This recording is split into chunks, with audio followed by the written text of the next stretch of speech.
शुरू करें? चलिए,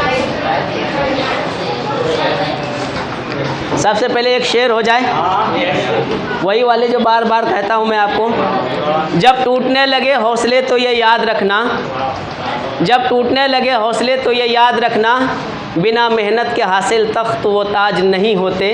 ढूंढ लेते हैं अंधेरों में भी मंजिल अपनी, जुगनू कभी रोशनी के मोहताज नहीं होते। तो इसी के साथ हम लोग आज क्लास शुरू करने जा रहे हैं। हिंदी पेडागोजी का पहला चैप्टर है, क्या उनका है बताओ? भाषा अधिगम एवं अर्जन। भाषा अधिगम एवं अर्जन। सबसे पहले इसमें आपको क्या सिखाया जाएगा? भाषा अधिगम किसे कहते हैं और भाषा अर्जन किसे कहते हैं। भाषा अधिगम वो होता है जिस भाषा को सीखने के लिए हम प्रयास करना पड़ता है। किताब, उस्ताद, स्कूल, और जिस भाषा को प्रयास करने के बाद सीखी जाती है, ऐसी भाषा को कौन सी भाषा कहलाएगा? भाषा अधिगम। अब बिना प्रयास के, बिना कोशिश के, बिना उस्ताद के जो भाषा सीखी जाती है, ऐसी भाषा को कौन सी भाषा कहलाएगा भाई? भाषा अर्जन कहलाएगा। ठीक है। भाषा अधिगम और अर्जन में मुख्य अंतर क्या है कि भाषा अधिगम में प्रयास करना पड़ता है और भाषा अर्जन में प्रयास नहीं करना पड़ता है। एक बार याद रखिएगा, ठीक है। आगे चलते हैं। कुछ मीनिंग आपको पहले भी बता रखा था, आज भी थोड़ा रिपीट करा देता हूँ। और पहले भी मैंने बता रखा था, उर्दू और हिंदी में जिसको नंबर उठाना है उसके शब्द के माने जानना बहुत ही निहायत ज़रूरी है। और जिसको अगर शब्द के माने नहीं याद है, समझ लो वो क्वेश्चन नहीं समझ पाओगे। जब क्वेश्चन ही नहीं समझोगे तो क्या आंसर सही दे पाओगे? नहीं दे पाओगे। चलिए आगे चलते हैं। अधिगम के इंग्लिश में क्या कहते हैं? लर्निंग। और उर्दू में आमोजिश। मतलब कि जिस भाषा को हम प्रयासपूर्ण यानी कोशिश से सीखी जाती है, ऐसी भाषा को उर्दू में क्या कहते हैं? आमोजिश कहते हैं और हिंदी में अधिगम। दूसरी बात, अर्जन। अर्जन को इंग्लिश में क्या कहते हैं? इक्विजिशन। इक्विजिशन, ठीक है। और उर्दू में इक्तिसाब, तहसील। और क्या कहते हैं इसको? उसूलियाबी जुबान, तहसीली जुबान। ये सारी चीज़ें कौन सी पहली भाषा कहलाती है, यानी कि पहली जुबान कहलाती है। और भाषा अर्जन को कौन सी जुबान कहते हैं? मेयारी जुबान कहते हैं। मेयारी जुबान। चलिए, मेयारी जुबान को हिंदी में क्या कहते हैं? नहीं, मेयारी जुबान को हिंदी में क्या कहते हैं? मानक भाषा। मानक भाषा। वो देखियो, मेयारी जुबान को हिंदी में क्या कहेंगे? मानक भाषा। इंग्लिश में क्या कहेंगे? Standard language. याद आया क्या? वो उनका चैप्टर पूरा अलग चैप्टर है। मानक भाषा का पूरा चैप्टर ही अलग है। जब मानक भाषा के बारे में पढ़ाएंगे और उर्दू में आपको मेयारी जुबान के बारे में पढ़ाएंगे, उस समय चर्चा करेंगे। फिलहाल आपको जो पहले पढ़ा रखा था, देखो तुम्हें याद है कि नहीं, इसलिए मैंने पूछा। मौखिक को उर्दू इंग्लिश में क्या कहेंगे? और उर्दू में जोर से बोलो ना, मुझे सुनाई नहीं दे रहा। ज़बानी। अनुकरण को इंग्लिश में खा के नहीं, नाश्ता करके नहीं आया। अनुकरण को इंग्लिश में क्या कहेंगे? और उर्दू में नकल। और मनोवैज्ञानिक को साइकोलॉजिस्ट। और उर्दू में माहिर नफ्सियात। उसके बाद प्राकृतिक को इंग्लिश में और उर्दू में कुदरती। जीवन पर्यंत को क्या कहेंगे? Whole life. और उर्दू में ताउम्र। अब जाहिर सी बात है कि जब उर्दू हिंदी पेडागोजी में पढ़ाऊंगा, उर्दू को ट्रांसलेट करके पढ़ाऊंगा। डोंट टॉक, ठीक है। सर्वांगीण का मतलब, और उर्दू में सभी तरह का। उसी तरह से कुछ मीनिंग इधर है, उसके बाद आगे चलेंगे। लिखित को और उर्दू में, चलिए, व्याकरण को और उर्दू में, अभ्यास को और उर्दू में मस्ट, ठीक है। परिवेश को सोसाइटी और उर्दू में मुआशरा, ठीक है। अवचेतन अनकॉन्शियस, उसको उर्दू में क्या कहेंगे? लाशऊर। जिसके अंदर शऊर ना हो, जिसके अंदर सोचने की काबिलियत ना हो, उसी को कहते हैं लाशऊर, है नहीं? चलो ठीक है। व्यक्तित्व को पर्सनालिटी और उर्दू में शख्सियत। ये याद रखिएगा, इंशाल्लाह इसमें से आपको बहुत ज़रूरत पड़ेगी इस चीज़ की। चलिए आगे चलते हैं। भाषा, भाषा किसे कहते हैं? हिंदी में भाषा शब्द की उत्पत्ति भाष से हुई है। किससे हुई है? भाष से हुई है। शब्द भाष से, शब्द से हुई है, जिसका अर्थ है कहना, बोलना और उच्चारण करना। ठीक है, यहाँ तक कोई दिक्कत है? पहले भी मैंने बता रखा था, इसलिए थोड़ा तेजी से आगे बढ़ते हैं। अधिगम जीवन पर्यंत चलने वाली क्या है? एक प्रक्रिया है। क्या अधिगम कभी खत्म होती है? वो चलता ही रहेगा, चलता ही रहेगा, जब तक कि मर के हम खाके सुपुर्दे खाक ना हो जाए, है नहीं? सुपुर्दे खाक ना हो जाए, हम लोग सीखते रहते हैं, कुछ ना कुछ सीखते रहते हैं। इसीलिए यहाँ पर कहता है अधिगम पर्यंत चलने वाली एक प्रक्रिया है, जिसके द्वारा हम ज्ञान अर्जित करते हैं। जिसके द्वारा हम क्या करते हैं? ज्ञान अर्जित करते हैं। चलिए, अधिगम व्यक्तित्व के सर्वांगीण विकास में सहायक होता है। सर्वांगीण का मतलब क्या बताया था? सभी प्रकार का। अगर सभी प्रकार का जिसको विकास चाहिए तो क्या चाहिए आपको? अधिगम चाहिए। पढ़ाई लिखाई चाहिए कि नहीं चाहिए? तभी तो सभी प्रकार का आप अधिगम कर पाएंगे ना, विकास कर पाएंगे ना। चलिए आगे चलते हैं। भाषा मुख से निकलने वाला सार्थक मीनिंगफुल शब्दों वाक्यों का एक समूह है, जिसके द्वारा हम अपने विचारों भावों का क्या करते हैं? आदान प्रदान करते हैं। भाषा के दो रूप होते हैं। भाषा के कितने रूप? दो रूप। मतलब कि अपनी बातों को अगर दूसरों तक पहुंचाते हैं तो कितने तरह से पहुंचा सकते हो? या तो अपनी बातों को डायरेक्टली कह सकते हो, या फिर आप लिख के कह सकते हो, या तो वॉइस कॉलिंग करते हो, या फिर व्हाट्सएप करते हो। व्हाट्सएप में क्या होता है? वो कौन सा भाषा हो गया? रिटर्न भाषा हो गया। और जो वॉइस कॉलिंग करते हो वो कौन सी भाषा हो गई? मौखिक भाषा। यानी कि भाषा के दो प्रकार है, एक लिखित है और दूसरा क्या है? मौखिक है। जो व्हाट्सएप पे लिख के भेजते हो वो कौन सी भाषा? लिखित, उसको रिटर्न कहेंगे। और जो बोल के फ़ोन करके बात करते हो वो कौन सी भाषा होगी? वर्बल, यानी कि मौखिक भाषा। याद रखिएगा। देखिए, उसमें सांकेतिक वगैरह जो है ना, जब हम भाषा को पढ़ाएंगे उसमें प्रकार पढ़ाएंगे। फिलहाल अपने मैसेज को, अपनी भाषा को जो इस्तेमाल करते हैं, दो ही तरीके से करते हैं, या बोल करके या फिर लिख करके। फिर उसमें जो है ना, जब भाषा में प्रकार कराएंगे तब ये आपको क्या नाम है, सांकेतिक भाषा, ये सब आपको बताया जाएगा। फिलहाल यहाँ पर भाषा दो तरह से ही इस्तेमाल करते हैं। कौन कौन से? वर्बल और रिटर्न। आगे चलता है भाषा अधिगम। इसमें किताब और व्याकरण की जरूरत पड़ती है। अधिगम में पड़ती है ना? पड़ती है। किसी भी प्रकार की अधिगम जीवन भर चलती है। जी, किसी भी भाषा का क्या होता है? अधिगम क्या होता है? जीवन भर चलती है। भाषा को अर्जित संपत्ति भी कहा जाता है, जिसको हमने अर्जित किया है। ठीक है, आगे चलता है मुख्य बिंदु पर। कुछ बिंदु पर हम चर्चा करेंगे। भाषा अधिगम नियम सीखे जाते हैं। भाषा अधिगम में नियम सीखे जाते हैं। जैसे नियम कैसे सीखोगे? जिस तरह व्याकरण में नियम सीखे जाते हैं ना, उसी तरह से कोई भी भाषा जब सीखोगे, काखा से शुरू करोगे तो कहाँ से चले जाओगे? पीएचडी तक चले जाओगे। पीएचडी से भी एमफिल कर लोगे, और भी बहुत सारे डिग्रियां हैं। दोबारा पीएचडी कर लो, तिबारा कर लो। चलिए, भाषा अधिगम को द्वितीय भाषा के नाम से भी जाना जाता है। भाषा को अधिगम को कौन सी भाषा कहा जाएगा? और प्रथम भाषा कौन सी है? प्रथम भाषा है भाषा अर्जन। जो कहाँ से सीखते हैं हम? अपने घर परिवार, माँ बाप से, मुआशरे से जो सीखते हैं, जो माहौल से, जो समाज से सीखते हैं, उसको प्रथम भाषा कहते हैं। प्रथम भाषा का मतलब भाषा अर्जन। प्रथम भाषा का मतलब भाषा अर्जन। अब आगे चलें। भाषा अधिगम विद्यालय से प्रारंभ होता है। ये भी बात सही है। अब क्या भाषा सीखने के लिए विद्यालय जाना जरूरी है?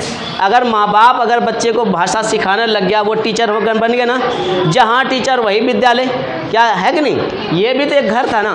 अब क्या क्लासरूम बन गया कि नहीं बन रहा? यहाँ पर कौन खड़ा हुआ जो क्लासरूम बन गया? टीचर खड़ा हो गया। इसीलिए कहता है भाषा अधिगम विद्यालय से प्रारंभ होता है। चाहे अपने घर कोई विद्यालय बना लो, बस वहाँ शुरू हो गया। भाषा अधिगम औपचारिक शिक्षा के द्वारा किया जाता है। ठीक है, और इसमें प्रयास करना पड़ता है। क्या बिना प्रयास का भाषा अधिगम सीख सकते हो क्या? बिल्कुल नहीं सीख सकते। भाषा आगे क्या है? भाषा अधिगम में शिक्षक, विद्यालय, पाठ्यक्रम, पाठ्य पुस्तक या शिक्षण पद्धति की अहम भूमिका होती है। किसमें सबसे पहले किसको लिया गया? शिक्षक को। जहाँ शिक्षक खड़ा हो गया वहीं स्कूल बन गया। ऐसा है ना? पहले ज़माने में पेड़ के नीचे बच्चों को पढ़ा लिया करते थे, तो क्या विद्यालय क्या हो गया? पेड़ के नीचे विद्यालय बन गया कि नहीं बन गया? आगे चलते हैं भाषा अर्जन के बारे में। भाषा अर्जन के बारे में तो सबको मालूम पड़ ही गया होगा। भाषा का अर्जन बालक अनुकरण द्वारा करते हैं। अनुकरण का मतलब नकल करना, इमिटेशन करना, है नहीं। बालक अपने वातावरण में जिस तरह लोगों को बोलते हुए सुनता है, जिस तरह जैसे भी बोलो, संथाली बोलो, पंजाबी बोलो, भोजपुरी बोलो, अंगिका भाषा बोलो, कोई भी भाषा बोलोगे तो बच्चा वही भाषा सीख जाता है, ठीक है नहीं। अगर अपने बच्चों को लंदन में रख लो छोटे से तो कौन सी भाषा सीख जाएगा वो? लंदन की भाषा सीख लेगा नहीं, अंग्रेजी सीख लेगा अपने आप, पढ़ने की ज़रूरत भी नहीं है उनको, ठीक है।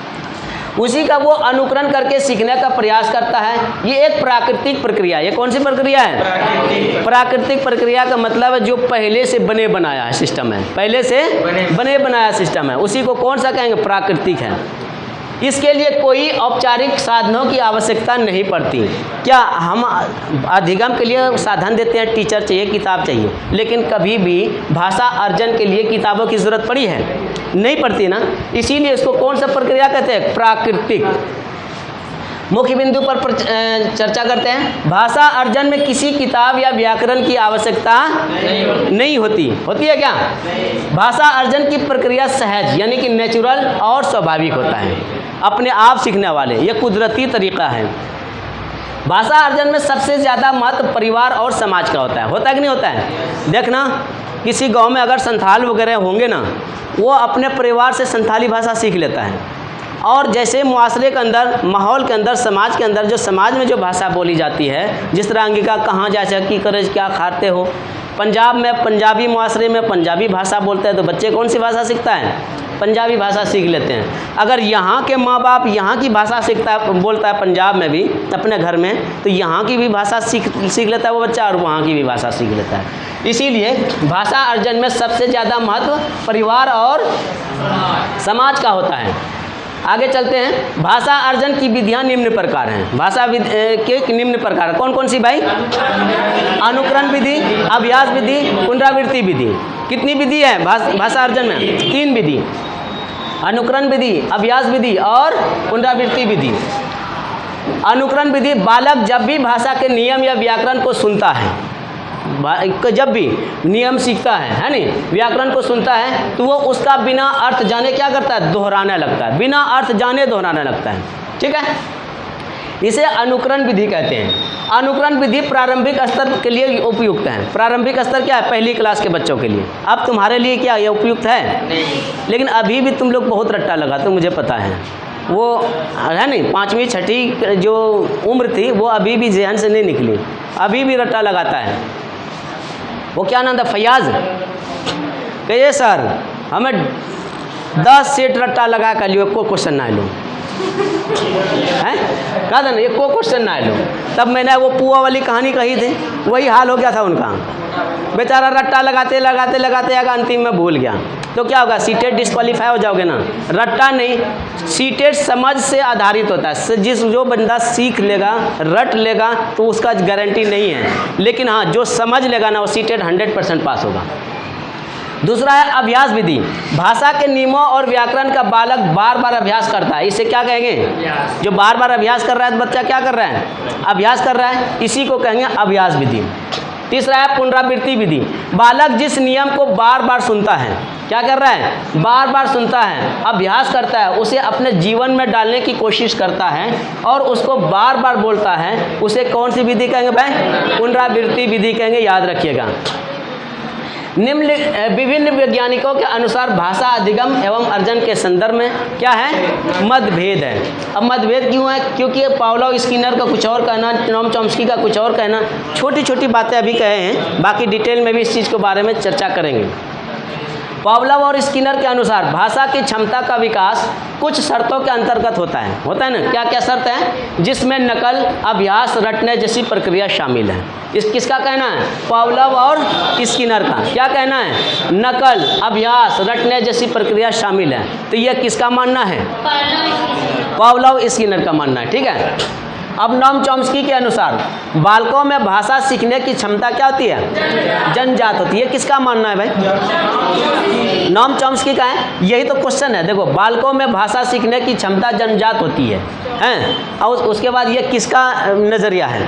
अब क्या है भाई, नॉम चॉम्स्की देगा, वाइगोत्स्की देगा, और भी बहुत सारी चीज़ 3 ऑप्शन दे देगा। ये क्वेश्चन है, ये आंसर है, यानी कि जो पढ़ रहे हैं ना वही क्वेश्चन है और उसी में भी आंसर छुपा रहता है। तो हमें रटने से बेहतर है इस चीज़ को समझ लेना। आगे चलें। वाइगोत्स्की के अनुसार भाषा अधिगम में बालक का सामाजिक परिवेश, क्या अगर वाइगोत्स्की का क्या मानना है, समाज से रिलेटेड कोई भी बात आ जाए तो आंख कान बंद करके किसको हम चुन लेंगे, वाइगोत्स्की को चुनेंगे। वही वाइगोत्स्की के अनुसार क्या है, भाषा अधिगम में बालक का सामाजिक परिवेश एक महत्वपूर्ण भूमिका निभाता है। कौन भूमिका निभाता है, समाज, है नी। बच्चे की भाषा समाज के संपर्क में आने तथा बातचीत करने के कारण होती है। यह किसका मानना है भाई, वाइगोत्स्की का। अब पियाजे के अनुसार भाषा परिवेश के साथ अंतः क्रिया द्वारा विकसित होती है। अंतः क्रिया अगर जहाँ पर आ गया तो जाहिर सी बात है जीन पियाजे का नाम दे। यह शॉर्टकट है, बहुत लंबा नहीं है, इसको डिटेल से हम लोग पढ़ेंगे CDP में भी। चलिए आगे चलें। भाषा अधिगम एवं अर्जन में क्या करेंगे, अंतर, क्या यहाँ पर देखेंगे, अंतर। यही अंतर सवाल भी है और यही अंतर जवाब भी है। इस चीज़ को आप समझ लियो, यही सवाल है यही जवाब है। आपको सवाल बनाने में अलग से मेहनत नहीं करनी पड़ती, इसी से सवाल उठ जाता है। आगे चलें। अधिगम के लिए जागरूक प्रयास करने पड़ते हैं। किसके लिए, अधिगम किसे कहते हैं, जिसमें प्रयास करना पड़ता है, सीखते हैं, किताब वगैरह, है कि नहीं। अब अधिगम क्या जीवन पर्यंत चलने वाली भाषा है नहीं। अधिगम जो है ना जीवन पर्यंत चलने वाली प्रक्रिया, ये कभी खत्म होने वाली चीज़ नहीं है। अर्जन एक प्राकृतिक प्रक्रिया है। कौन सी प्राकृतिक प्रक्रिया, अर्जन। आदिवासी लोग किताब तो नहीं पढ़ते ना, लेकिन वो भी तो कोई भाषा बोलते होंगे, तो वो कौन सी भाषा बोलता है, अर्जन या अधिगम, अर्जन। अर्जन एक प्राकृतिक प्रक्रिया है और यह अवचेतन रूप में होता है। ठीक है, आगे चलते हैं। अधिगम का दूसरा पार्ट, भाषा अधिगम द्वारा पढ़ना लिखना सीखा जाता है। पढ़ना लिखना कौन से द्वारा सीखा जाता है, अधिगम के द्वारा। क्या अर्जन के द्वारा लिखना सीख जाओगे, नहीं सीख सकते। भाषा अर्जन के द्वारा बोलना समझना सीखा जाता है। क्या क्या, भाषा अर्जन के द्वारा बोलना और समझना सीखा जाता है। मतलब कि जो हम बात बोलेंगे, बोलने की क्षमता उसमें विकसित होता है सुन करके ही। उसके बाद जो वो बोलेगा उस चीज़ को समझना, यही 2 चीज़ें अर्जन में आता है, बोलना और समझना। आगे चलते हैं। भाषा अधिगम के लिए नियम और व्याकरण की ज़रूरत पड़ती है और इसमें अर्जन में ज़रूरत नहीं पड़ती। भाषा अर्जन में किताब और व्याकरण की ज़रूरत नहीं पड़ती, यूँ ही सीख जाते हैं सारी भाषा। अभी भी बच्चे को इंग्लैंड में छोड़ दो, अंग्रेजी सीख जाएगा। तुमको भी उठा के अगर वहाँ रख दूँ, 2 4 10 साल इंग्लिश सीख जाओगे। तो वो इंग्लिश अधिगम इंग्लिश होगी या अर्जन, अधिगम। इंग्लिश का मतलब अधिगम नहीं होता। अगर उस मुआशरे में रह के अगर इंग्लिश सीख लिया सुन करके, तो वही इंग्लिश क्या हो जाएगी, अर्जन। और यहाँ पर स्पीकिंग कोर्स करके जो इंग्लिश सीखेंगे वो कौन सी इंग्लिश हो जाएगी, अधिगम इंग्लिश होगी, है कि नहीं। ये देखना है, जो अपने आप सीख जाएंगे वो क्या कहलाएगा, अर्जन। और जिस भाषा को सीखने के लिए प्रयास करेंगे वो क्या कहलाएगा, अधिगम। यहाँ स्पीकिंग कोर्स करेंगे ना तो अधिगम हो जाएगा, क्योंकि हमने उसको सीखा, उसके नियम को सीखा, उसके व्याकरण को सीखा, मतलब क्या नाम है, टेंस को सीखा, तो सेंटेंस बनाना सीखा। ये सारी चीज़ें होने के बाद ही आप इंग्लिश बोलना सीखोगे यहाँ। लेकिन इंग्लैंड चले जाओगे तो अपने आप सीखना, बोल के सुन के बोलना सीख जाओगे। तो वो कौन सी भाषा कहलाएगी, भाषा अर्जन। अब यहाँ पर है एक भाषा शिक्षक को क्या कहता है, एक भाषा शिक्षक को क्या करना चाहिए और क्या नहीं करना चाहिए। इसमें बहुत सारे क्वेश्चन छुपा हुआ है, क्या करना चाहिए और क्या नहीं करना चाहिए। जो करना चाहिए वो पॉजिटिव वर्ड है और जो नहीं करना चाहिए वो कौन सा वर्ड है, नेगेटिव वर्ड है। नेगेटिव और पॉजिटिव ये चीज़ें सिखाएगा आपको, और क्या सिखाएगा, इसी से क्वेश्चन बनाना सिखा देगा। क्या नहीं करना चाहिए और क्या करना चाहिए। सबसे पहले पॉइंट कर लेंगे, क्या करना चाहिए। बच्चे को भाषा अर्जित करानी है, क्या करानी है, बच्चे को भाषा अर्जित करानी है। ये क्या करना, एक करना सिखाना चाहिए।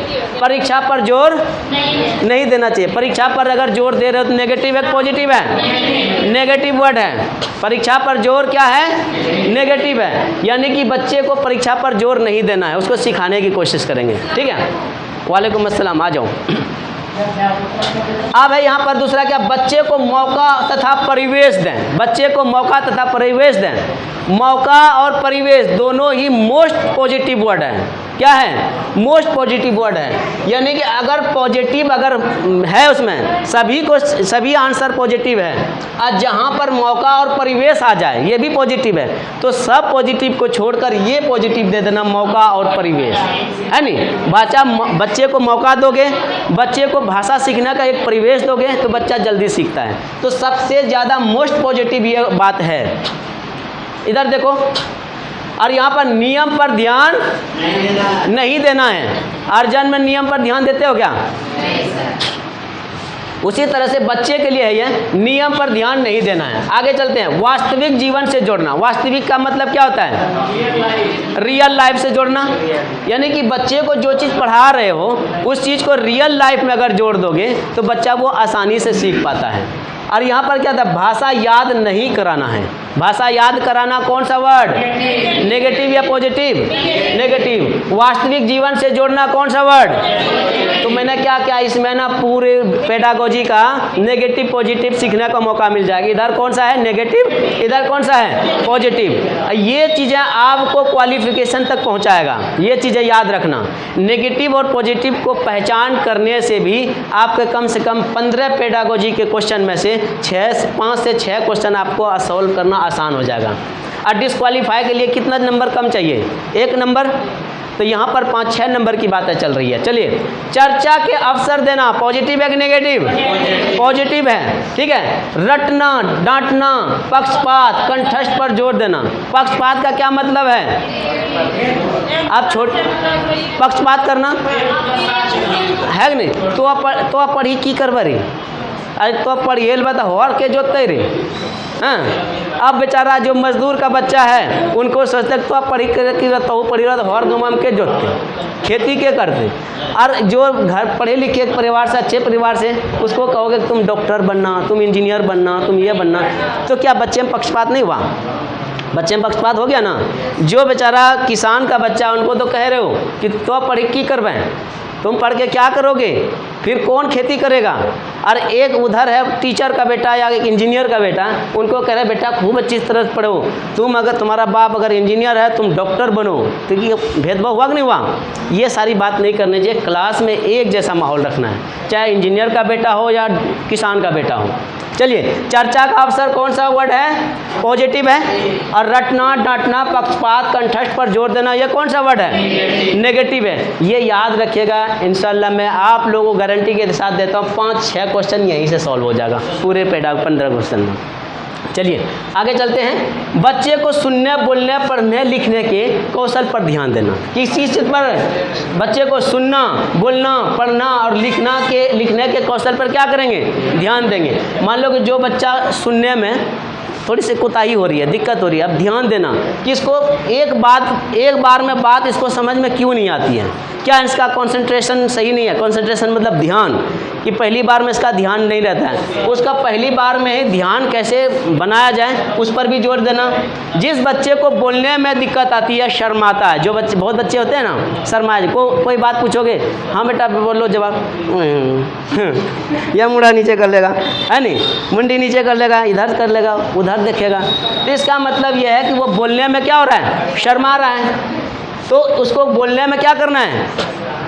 बोलने के कौशल को डेवलप कराना है, विकास कराना है। कितने बच्चे को लिखने के कौशल में दिक्कत आती है? लिखने देखा होगा उनकी राइटिंग नहीं बनती है, उससे लिखते लिखते यहाँ से शुरू करेगा, यहाँ से शुरू करा, लिखते लिखते यहाँ पहुँच जाएगा, या फिर राइटिंग अच्छी नहीं, उसको लिखने के कौशल पर भी ध्यान देना है। उसके बाद यहाँ पर है त्रुटियाँ ना बताएं। बच्चे में अगर गलती रहे, अब आपने डांट दिया कि ये गलत कर दिया तुमने, नहीं, उसको जल्दी बताना नहीं है, उसको क्या करना, पहले खुद से ही प्रयास करने देना चाहिए। त्रुटियों ना बताना, ये क्या हो रहा है? ये नेगेटिव है कि पॉजिटिव है? नेगेटिव है। अगर उससे गलती हो रही है, अगर तुम उसको कभी बताओगे ही नहीं तो क्या कभी सीख पाएगा? हाँ, उनकी गलती को इस तरह, इस अंदाज में ना बताया कि वो बेइज्जती फील करने लग जाए। बच्चे बहुत ज़्यादा बेइज्जती फील करते हैं, हमारे से ज़्यादा, ठीक है। हाँ, अगले दिन से पता चला वो पढ़ने नहीं आ रहा बेइज्जती के डर से। आगे चलते हैं। बच्चे को अर्थ ग्रहण करने की क्षमता विकसित करना। अर्थ ग्रहण करने की क्षमता विकसित करना। एक तो होता है कि अर्थ को रट्टा लगवा दिया, वहाँ से भी ग्रहण करता है, लेकिन यहाँ पर क्या करा है, बच्चे को अर्थ ग्रहण करने की क्षमता विकसित करना, उसके अंदर अर्थ ग्रहण करने की क्षमता विकसित करना है। ये नहीं कि उसको रट्टा लगवाना है। उस पर क्या, व्याकरण पर जोर ना देना। व्याकरण पर जोर अगर दोगे तो क्या बच्चों के लिए मुफीद है? नहीं है। व्याकरण पर जोर देना वो क्या है, नेगेटिव है पॉजिटिव है? नेगेटिव है। बहुभाषिकता को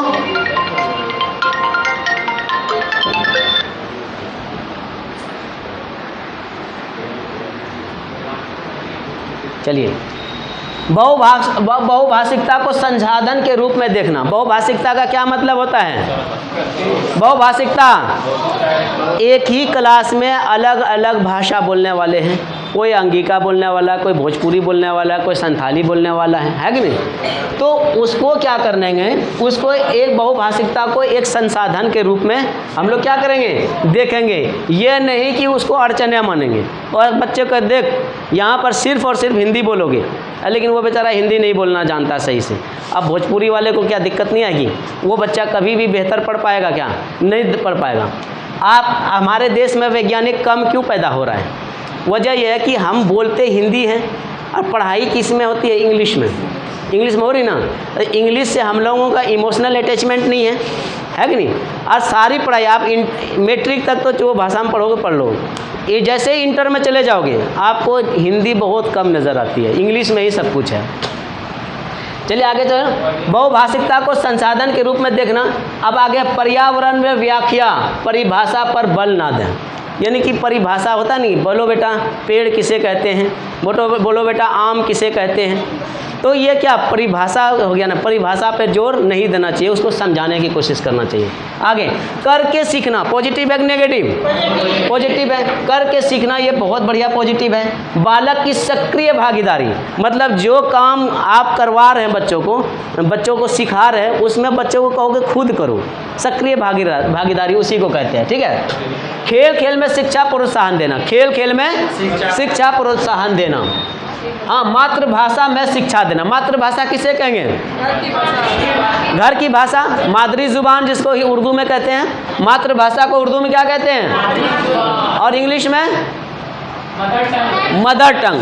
बिल्कुल सही जवाब। आगे चलते हैं क्वेश्चन आंसर की तरफ। किसके चलेंगे? क्वेश्चन आंसर की तरफ। कल कराओगे, आज ही करा दें? आज ही करा देते हैं क्वेश्चन आंसर। भाषा अर्जन, अब बताओ कौन सा आंसर होगा इसमें? भाषा अर्जन सी नंबर। क्यों? क्योंकि सहज और स्वाभाविक। सहज का मतलब सहज, नेचुरल है नहीं, प्राकृतिक तरीके और स्वाभाविक तौर पर सीखते हैं। भाषा अर्जन का ये सी आंसर क्या हो गया? सबसे सही है। आगे चलते हैं क्वेश्चन नंबर 2। भाषा अर्जन के संबंध में कौन सा कथन उचित नहीं है? कौन सा क्या करा? भाषा अर्जन के संबंध में कौन सा कथन उचित नहीं है? ये कैसा क्वेश्चन है? नेगेटिव क्वेश्चन है, तो जवाब कैसा होना चाहिए? नेगेटिव होना। इसमें तो भाषा के नियम सीखे जाते हैं, तो जाहिर सी बात है जब भाषा अर्जन अपने आप सीख जाया करते हैं तो उसमें नियम की ज़रूरत है क्या? नहीं है। इसका मतलब यह है कि भाषा के नियम सीखे जाने का मतलब है नेगेटिव क्वेश्चन है, तो जवाब नेगेटिव है। ठीक है, बहुत खूब। आगे चलते हैं क्वेश्चन नंबर 3। भाषा अर्जन और भाषा अधिगम के संदर्भ में कौन सा कथन सही नहीं है? ये कैसा क्वेश्चन है?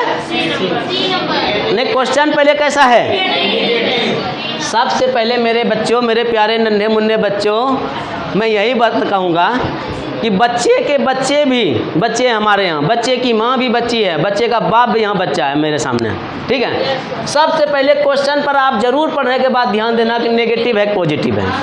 नहीं होना ही सिर्फ नेगेटिव नहीं है, और सत्य भी क्या है? नेगेटिव है नहीं। और यहाँ पर से सबसे कम जरूरत क्या है? यह भी एक तरह से नेगेटिव है। 4 नंबर, भाषा अर्जन और भाषा अधिगम के संदर्भ में कौन सा कथन सही नहीं है? कौन सा आंसर? देखो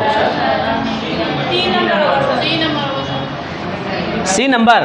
भाषा अधिगम में कभी भी अनुवाद का सहारा नहीं लिया जाता। अनुवाद का सहारा लिया जाता है ना, अनुवाद का सहारा लिया जाता है। जो डी नंबर दे रहा है ये तो पॉजिटिव आंसर है नहीं। चल क्वेश्चन नंबर सी सही है। आगे 4 नंबर देखते हैं। प्राथमिक स्तर पर, सुनिए जरा, प्राथमिक स्तर पर बच्चों को भाषा सिखाने का सर्वोपरि उद्देश्य है। सर्वोपरि का मतलब क्या होता है? जो सबसे बेहतर है, उम्दा। 4 नंबर, अपनी बात को दूसरों के समक्ष अभिव्यक्त करने की कुशलता का विकास करना। खाली अपनी ही बात करोगे क्या? यह नहीं है। सुनो मेरी बात, मुहावरे लोकोक्तियों का ज्ञान प्राप्त करना यह भी नहीं है। कहानी कविताओं को दोहराने की कुशलताओं का विकास करना यह भी नहीं है। तेज प्रवाह के साथ पढ़ने की योग्यता का विकास करना है। प्राथमिक स्तर पर बच्चों को भाषा सिखाने का सर्वोपरि उद्देश्य है अपनी बात को दूसरों के समक्ष अभिव्यक्त करने की कुशलता का विकास करना। चल 4 नंबर सही आंसर है, क्योंकि यहाँ पर कौन सी क्षमता? दूसरों के समक्ष अभिव्यक्त करने की कुशलता का विकास करना होता है। ठीक है, 4 नंबर। चलिए 5 नंबर देखते हैं। क्या डाउट है बताओ। आप बच्चे को भाषा सिखा रहे हैं ना, जब अपनी कुशलता का विकास कर, जब बच्चे में कुशल होगा, बोलने का तरीका होगा। अभी आपके सामने बोल रहा हूँ, बोलने की कुशलता है तभी तो बोल पा रहा हूँ ना। बहुत जानकारी से ही सिर्फ टीचर नहीं बनता। आपके अंदर बोलने की काबिलियत नहीं है, आपके अंदर बोलने की कुशलता नहीं है तो आप अच्छे टीचर नहीं बन सकते। टीचर बन सकते हैं लेकिन अच्छे टीचर नहीं बन सकते। इसलिए आपको भाषा का कुशलता भी होना ज़रूरी है। 4 नंबर सही आंसर है। आगे चलते 5 नंबर पे। कक्षा 1 के बच्चे अपने ... एवं ... से प्राप्त बोलचाल की भाषा के अनुभव से विद्यालय आते हैं। घर परिवार पड़ोसी, घर ये तो नहीं होगा, ये घर परिवार स्कूल नहीं, घर परिवार परिवेश, ये है सही है नहीं। अब जाहिर सी बात है कि बच्चे पहले घर से भाषा सीखते हैं ना, उसके बाद ही तो स्कूल आता है। तो वो भाषा कहाँ से सीखता है? घर से सीखता है, परिवार से सीखता है और परिवेश से। तो कौन सा 5वां नंबर कौन सा आंसर है? C number. आगे चलते हैं। कोई भी भाषा, रुकान कोई भी भाषा किसी भी लिपि में लिखी जा सकती है। इस कथन पर आपकी क्या राय है? 2 नंबर, ये बहुत हद तक संभव है, बहुत हद तक संभव है, 100% संभव नहीं है। अरबी ज़ुबान को इंग्लिश में 100% लिखी जा सकती है? नहीं लिख सकते, लेकिन लिखी जा सकती है, लेकिन हद तक, बहुत हद तक 90% तक, 80% तक सही लिख सकते हो, 100% सही नहीं लिख सकते। इसीलिए कौन सा आंसर सही है? Option B. चलिए क्वेश्चन नंबर 7, भाषा सीखने सिखाने के लिए क्या अनिवार्य है? भाषा सीखने सिखाने के लिए क्या अनिवार्य है? 2 नंबर, समृद्ध भाषा परिवेश की उपलब्धता। अब जाहिर सी बात है, जिसको भाषा का परिवेश मिल जाएगा ना, वो भाषा बहुत जल्दी से सीख लेगा। आपने बचपन से ही अंग्रेजी पढ़ रहे हो कि नहीं पढ़ रहे हो? A for apple, B for ball 5 साल या 4 साल की उम्र से शुरू कर दिए होंगे, अब तक अंग्रेजी पढ़ रहे हो। बोल पा रहे हो क्या? और लेकिन कहाँ जा छा की करे जा की खाए जाए, कहीं पर आपको पढ़ने की जरूरत पड़ी नहीं, क्योंकि आपको इस भाषा का परिवेश मिला, अपने आप सीख गए। तो यहाँ पर समृद्ध भाषा परिवेश की उपलब्धता है नहीं, यही होगा बी नंबर सही। 8 नंबर, भाषा का अस्तित्व एवं विकास ... के बाहर नहीं हो सकता। अस्तित्व एवं विकास ... से बाहर नहीं हो सकता। क्या जी? परिवार से बाहर नहीं हो सकता, साहित्य से बाहर नहीं हो सकता, ये भी गलत, समाज से बाहर नहीं हो सकता, है कि नहीं? क्या कह रहा है? भाषा का अस्तित्व एवं विकास ... के बाहर से बाहर नहीं हो सकता। तो किससे बाहर नहीं हो सकता? समाज से बाहर नहीं हो सकता। आगे चलते हैं क्वेश्चन नंबर 9, भाषा और लिपि के संदर्भ में कौन सा कथन सही है? भाषा और लिपि में कौन सा कथन सही है? अच्छा पहले क्वेश्चन देखो, पॉजिटिव है कि नेगेटिव है? पॉजिटिव है, तो क्वेश्चन आंसर कैसा ढूंढना है? पॉजिटिव ढूंढना है। कौन सा? एक भाषा, सी नंबर, किसी भी भाषा को किसी भी लिपि में लिखा जा सकता है। बात सही है कि नहीं? आगे चलते हैं 10 में, भाषा के बारे में कौन सा कथन उचित है? उचित है। क्वेश्चन देखो कौन सा है क्वेश्चन, नेगेटिव या पॉजिटिव? पॉजिटिव है। भाषा एक नियमबद्ध व्यवस्था है। भाषा व्याकरण का अनुसरण करती है। व्याकरण तो भाषा और बोली में कभी भी कोई संबंध नहीं होता है। बोली संबंध तो है ना। भाषा अनिवार्यतः लिखित होती है। 1 नंबर सही है। भाषा एक नियमबद्ध व्यवस्था है। नियमबद्ध व्यवस्था है कि नहीं है? चलिए ठीक है, आगे चलते हैं। भाषा का प्रमुख कार्य संप्रेषण करना। भाषा का मुख्य कार्य क्या है? संप्रेषण का मतलब कम्युनिकेशन करना, बातचीत करना। तो बातचीत करना, इसको संप्रेषण को उर्दू में क्या कहेंगे? तरसील। संप्रेषण को उर्दू में क्या कहेंगे? तरसील करना। और इंग्लिश में कम्युनिकेशन करना। और बातचीत करना, आम भाषा में क्या कहेंगे? बातचीत करना। तो कौन सा आंसर होगा भाई? C number. चलिए आगे चलें। भाषा सीखने का उद्देश्य है, यानी कि हम भाषा सीखते क्यों है, वही बताना है।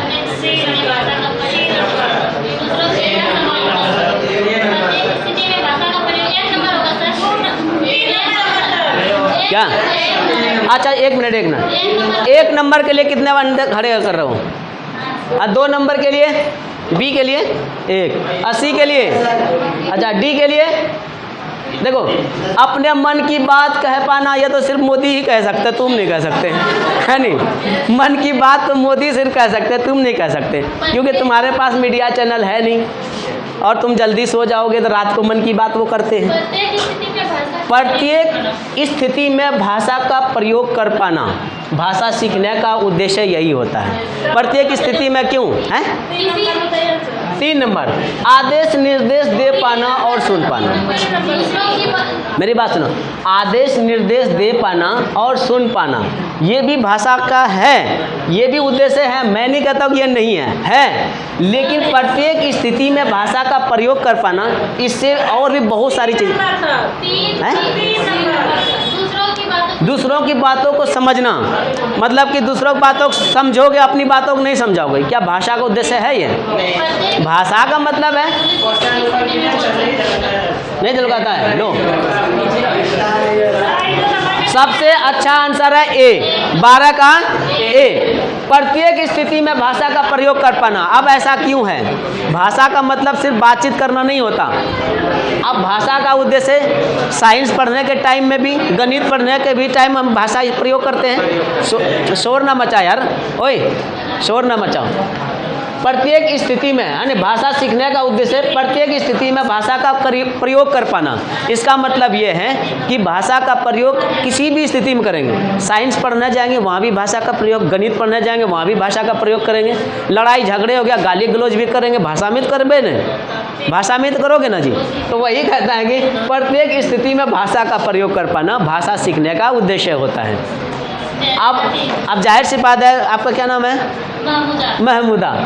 महमूदा नहीं, महमूदा है नहीं। अब इनका कहना है आदेश निर्देश दे पाना और सुन पाना। अगर भाषा आदेश और निर्देश ही देने के लिए अगर होता, तब साइंस पढ़ते टाइम भाषा का प्रयोग फिर तो नहीं करेंगे, नहीं करोगे जी। गणित पढ़ते टाइम आप भाषा का प्रयोग तो नहीं करोगे ना। तो चलिए, सबसे बेहतरीन आंसर कौन सा होगा? ए नंबर। अगर ए नहीं होता तो बी हम दे सकते थे, ए नहीं होता तो बी हम दे सकते थे। चलिए 13 नंबर, भाषा, अच्छा रुको ना, भाषा शिक्षक के रूप में आपके लिए महत्वपूर्ण है। आप मान लो कि भाषा के शिक्षक हैं, आप टीचर हैं, आप बीपीएससी वगैरह सब क्वालिफाई करके ज्वाइनिंग करके स्कूल चले गए हो, ये मान के चलो। तो यहाँ पर कहता भाषा शिक्षक के रूप में आपके लिए महत्वपूर्ण है। तो क्या महत्वपूर्ण होगा? रुक चुप हो रहे। चलिए, बच्चों द्वारा त्रुटि रहित भाषा प्रयोग करवाना। बच्चे तो त्रुटि करेगा ही ना, बच्चे तो त्रुटि करेगा, गलतियां करेगा ही। बच्चों से पाठ पुस्तक पढ़वाना, ये भी नहीं। बच्चों के द्वारा बेझिझक भाषा प्रयोग करवाना, यही होगा ना। अगर सी नंबर सही है, क्या कहता है? भाषा शिक्षक के रूप में आपके लिए महत्वपूर्ण है। आपके लिए महत्वपूर्ण यह है कि बच्चों को भाषा का प्रयोग जो करवाओगे बेझिझक, जैसे होता है बोल दो बेटा, तब वो क्या होगा? मन में उनका बोलने का डर खत्म हो जाएगा, जो गलतियों का डर है वो खत्म हो जाएगा, फिर खुद से गलतियों का सुधार भी कर पाएगा। तो क्या करोगे एज ए टीचर? आप बच्चों को बेझिझक बोलने का इजाज़त दे दोगे। वही कहता है बच्चे द्वारा बेझिझक भाषा प्रयोग करवाना, एकदम को जैसे आता है बेटा जवाब दो, तब ना जवाब देगा। 14 नंबर, भाषा अर्जन से तात्पर्य। भाषा अर्जन से तात्पर्य क्या तात्पर्य? किसी भी भाषा की लिपि की जानकारी। क्या लिपि की जानकारी होगी तो क्या भाषा सीख गए क्या? नहीं। किसी भी भाषा की वर्णमाला की जानकारी, क्या इससे भाषा सीख जाओगे? नहीं सीख सकते। परिवेश में मौजूद किसी भी भाषा को सहजता से ग्रहण करने की क्षमता। सी नंबर, डी भी पढ़ लेता, क्या पता उससे ज़्यादा बेहतर आंसर हो। किसी भी भाषा की व्याकरण की समझ। व्याकरण तो वैसे भी बच्चों के लिए नेगेटिव वर्ड है, ये हो ही नहीं सकता। तो सी नंबर सही आंसर है 14 का।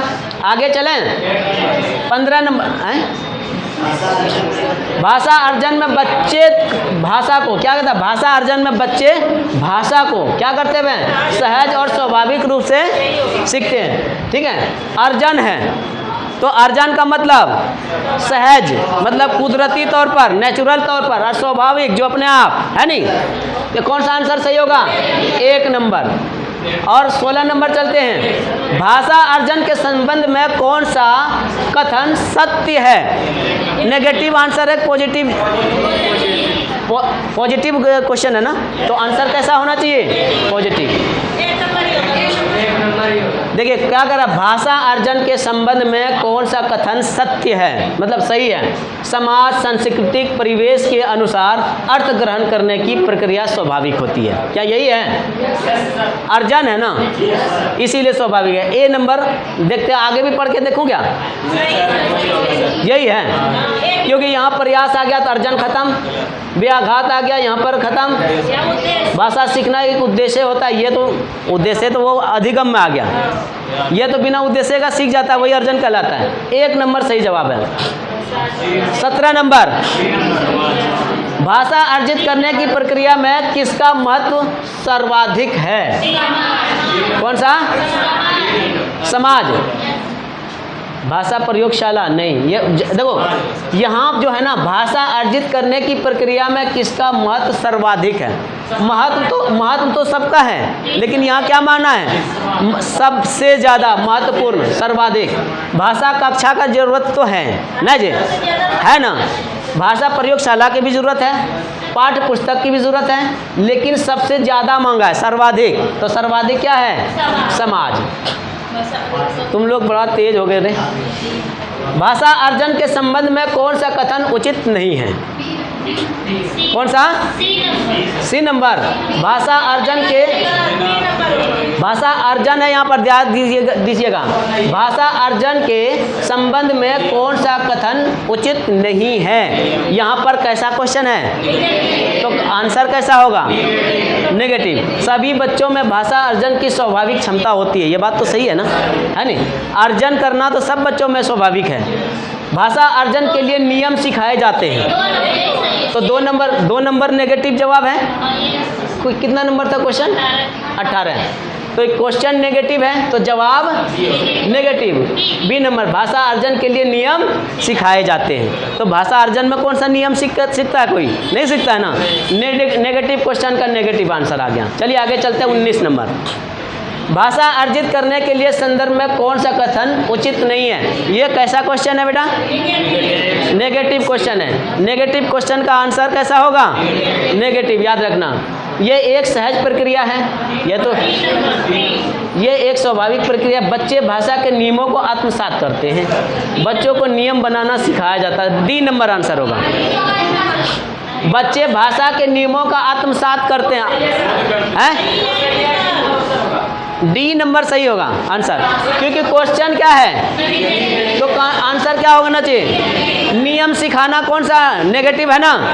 क्वेश्चन जब नेगेटिव है तो नियम सिखाना क्या हो गया? नेगेटिव।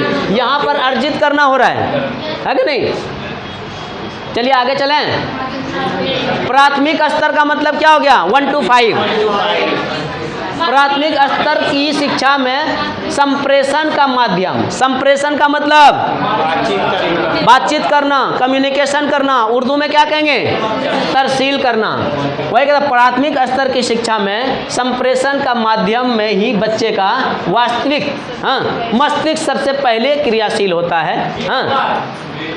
क्योंकि इसी भाषा, कौन सा आंसर, मातृभाषा में है नहीं, मातृभाषा में।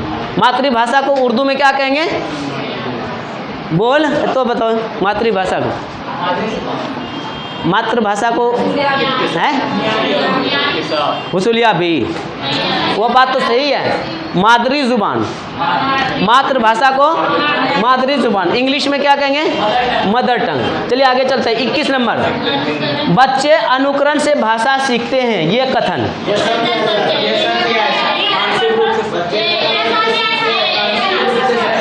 बच्चे अनुकरण से भाषा सीखते हैं, यह कथन क्या होता है, पूर्णतः सत्य है, आंशिक रूप से सत्य है, पूर्णतः सत्य, पूर्णतः असत्य है, सराहनीय है, क्या है, पूर्णतः सत्य है, यही सही होगा ना, है सराहनीय, सराहनीय मतलब कदर जिस काम में सबसे अच्छा, सराहनीय मतलब तारीफ योग्य जिसको बोलते हैं। डी नंबर ना, सराहनीय होगा, सराहनीय, ठीक है। क्या करें, सत्य तो है, सराहनीय का क्या मतलब होता है, पूर्ण रूप से, या कि ये तारीफ योग्य जो होता है ना उसको सराहनीय कहते हैं। आप